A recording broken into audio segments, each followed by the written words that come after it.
name's Gerace. I'm an allergist. I'm the only allergist in the practice. I have 2 kids, so Jojo and Madden. They're 5 and 2, and they're wonderful. My husband's Dave. He is a financial planner, so he works for Northwestern Mutual.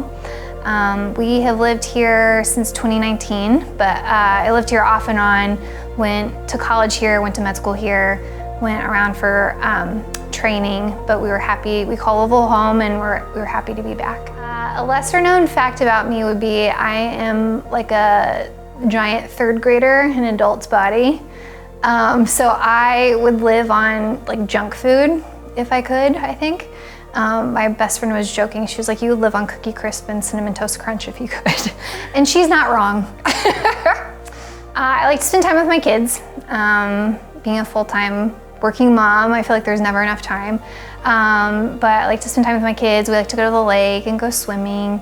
And I'm also a giant nerd. I love to read. And so I wear out the Kindle app on my phone. The best trip I ever have taken is to Cozumel, Mexico for my wedding. So me and my husband got married there, and all of our best friends and all of our family came, and so it was just like a giant party/vacation for a whole week, and it was the best. So why I wanted to become a physician, I had a really great pediatrician growing up, and so that sort of was what planted the idea, planted the seed.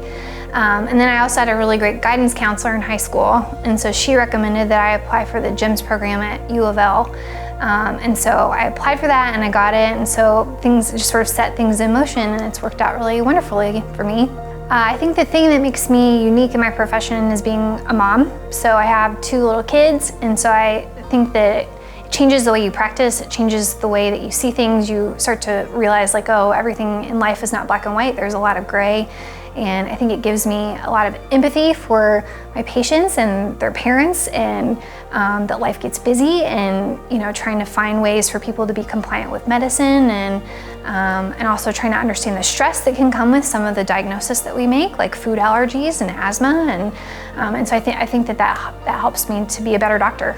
The thing I love the most about Advanced ENT and Allergy is definitely the people. So all of our staff is amazing. We are blessed with an amazing front desk staff and nurses and MAs. And the other thing that I think is really unique to our practice and special is that I'm an allergist, and I practice with a group of wonderful ear, nose, and throat surgeons. And so I think that allows us to provide really comprehensive care. I would say my favorite allergy issue to treat is allergic rhinitis.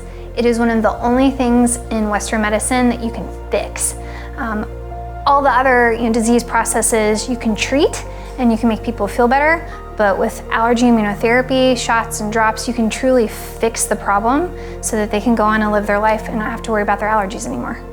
I love everything about being an allergist. So allergy in general is just a very interesting field.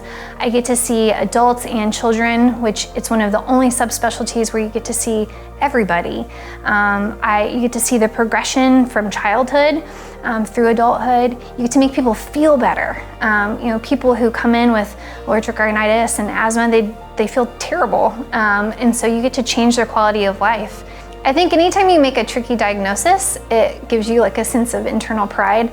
And so I think one of the most interesting ones I've ever had was I diagnosed somebody with scurvy, like what pirates get. I hope that the patient experience in our office is an excellent one. I want them to have, from the time that they hit the front door to the time that they leave, I hope that every interaction they have with every member of our staff is an amazing one. I hope that they feel heard by me. I think that is something often people come in and they just feel like no one has listened to them, or that they haven't been able to adequately explain what's going on. And so I never want anyone to leave feeling like that. Like I didn't hear them, like I wasn't listening to their concerns.